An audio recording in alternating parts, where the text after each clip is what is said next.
Hey guys, what's up? My name is Art and I'm here to do a video. It's been a couple days since I published a video. What happened was I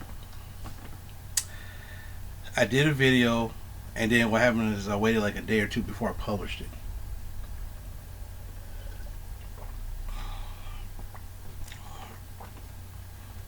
Because I didn't know exactly how I wanted, if I wanted to keep it or wanted to do it again or whatnot. So I did this video yesterday, and it turned out to be like 30 something minutes long, which is way longer than I really wanted to. And because of that,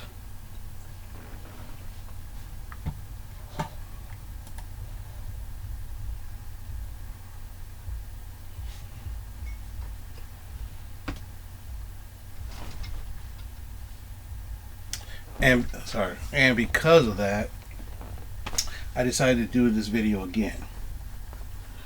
But this time I'm breaking it up into parts. Okay, so what happened was the last couple days I had an itch to go out. I had an itch to go to a bar, itch to get out the house, and I was talking with Dynamite Kid 100, and he said, just stay at home, just stay your ass at home. It's not even worth it. Okay, so that's what I did. So I did. I stayed home for over the weekend, and I basically read some books that I haven't read in months. So this right here is a comic. I already talked about these books before, but I actually read them, and so I'm going to talk to you about them. But I'm not going to spend 40 minutes talking about every single book. I tried to do it once to see if I can do it within 15 minutes or less, but I can't. Which means there's some spoilers. There's going to be some spoilers, and oh well. Thing is, whether you buy these books or not, it doesn't make a difference to me. But if I have a feeling that even if I give you some kind of spoiler, if you really want to buy the book, you will buy the book. And some of these books are on shelves still, and some are not, depending upon the store. Okay.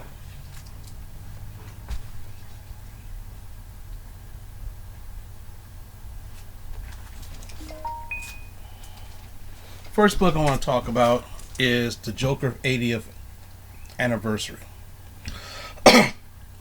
Actually, I like this one. No, to tell you the truth, this video I kind of like better because the other one it was too glary.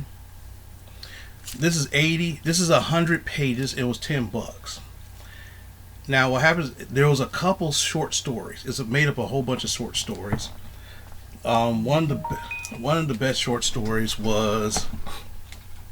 is the introduction to Punchline, which I really was interested in, which is the new joke. Like for example, in the early '90s, through the Batman animated series, Harley Quinn was introduced, and you see how popular that character is,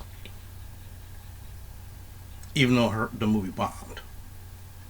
There's reasons for that, but anyway. Basically, so what happened? Her origin story was basically she was a college student. She idolized the Joker. Her school counselor, tried to talk her out of it. So, in order to earn the Joker's trust, she killed her counselor. Now, the funny thing about it, he was hiding in the closet when he came in. She activated his patent laughing gas, which kills you. And while she was talking to him, he ends up started laughing and dies. Joker pops out of the closet, so to speak, and the new new crime spree is born. That was a very good story. Another one of the stories, it was say how unpredictable the Joker really was. One story I thought was really interesting was that he was going to this person's house. He finds this kid on the stairs. This kid was taking bugs and pulling the legs off the bugs. So he was interested in why the kid was doing that. And he goes, "Well, why did you just kill him?" And the kid goes, "Because if you kill him, you can't play with him anymore." And that intrigued the Joker, which is kind of funny because he usually don't get intrigued that way. Started chatting up to the kid, Kid realized the kid. He says the kid's birthday, and his father is gone and all this other stuff. So you know what the Joker does? He says we're gonna have you a birthday party. So he kidnaps a whole bunch of people and forces them to have a birthday party for the kid. I swear it was hilariously funny. During the whole event, the father comes home and he sees the Joker in his house. And then he tells the kid's father, "Hey, let's talk in the kitchen." Obviously, this kid's father was one of the Joker's henchmen who didn't show up for a job, which Batman foiled. So he escaped. So he was going to get revenge and kill the kid, the guy's father, the guy.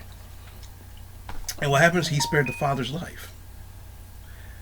He basically chopped off his finger and said, "Yeah, tell your kid that you had an accident in the kitchen. I don't want to spoil his birthday." The kid hugs the Joker, and the Joker is like, "Hey, how you doing? Hopefully, I don't have to come back. Well, one day I might come back again." And he goes off, and the father's like freaking out. Like I said, it was pretty unpredictable. There's like 5 or 6 short stories in here, and that was just a part of it, which I thought was pretty interesting. Very, very interesting. Was it worth my $10? Yeah, it was. I will say this was worth my $10 because, like I said, I don't really care about spoilers because, in my opinion, if you're going to buy this book, you're going to buy this book regardless of what I talk about. Either you're going to buy this book because you're going to be interested, or you're not going to buy it. Who knows? One,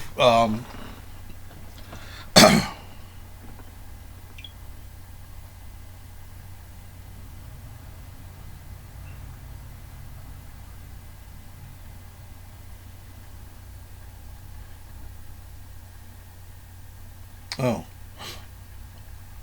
oh, hmm.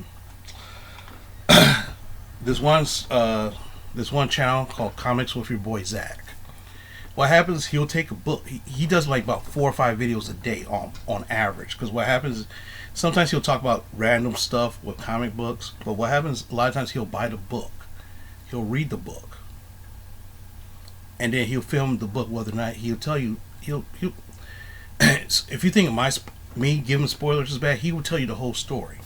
And some of the books that he panned, I actually bought because of the fact that he hated it. Then again, he's a comic book creator. He created his own comic book, sold it through like Kickstarter and stuff like that, and he makes his money that way instead of getting published.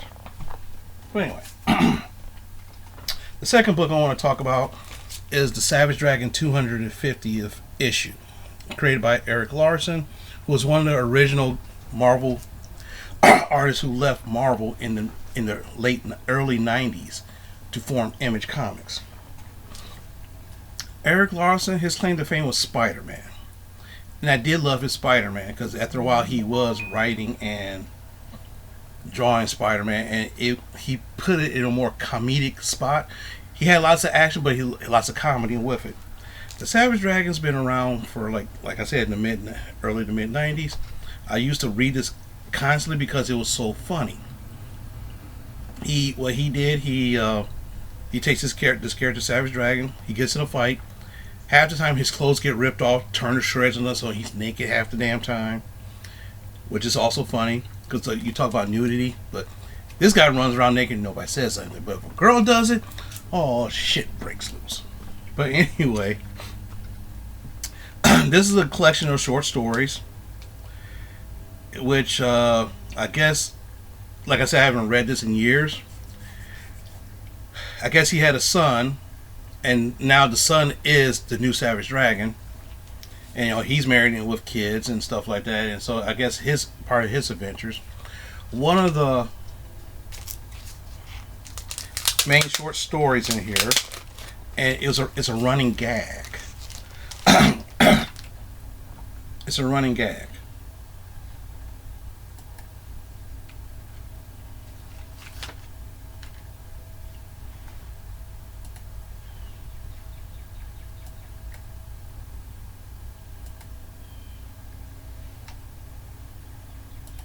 Okay, like a Batman and Robin, like a Batman Robin parody.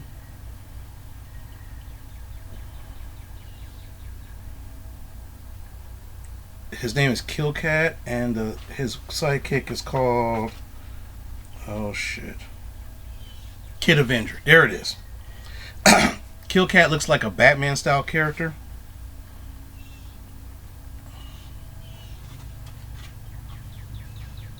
He looks like a Batman character, and the Kid Avenger looks like a regular, like a like a regular nondescript superhero.